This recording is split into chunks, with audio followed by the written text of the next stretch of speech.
Crown flash is one of nature's most mysterious and spectacular phenomena, occurring when ice crystals in clouds suddenly align themselves during lightning strikes. When lightning discharges, it creates powerful electromagnetic fields that cause tiny ice crystals in the clouds to rotate and align like compass needles. This synchronized movement of ice crystals creates a visible halo or crown effect around the lightning bolt, reflecting and refracting light in a mesmerizing display. The crown effect can persist for several seconds after the lightning strike, as the ice crystals gradually return to their random orientations.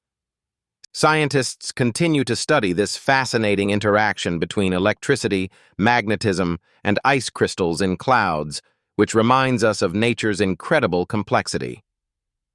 Crown flashes serve as a stunning reminder of the hidden electromagnetic forces at work in our atmosphere, visible only during these brief, magical moments.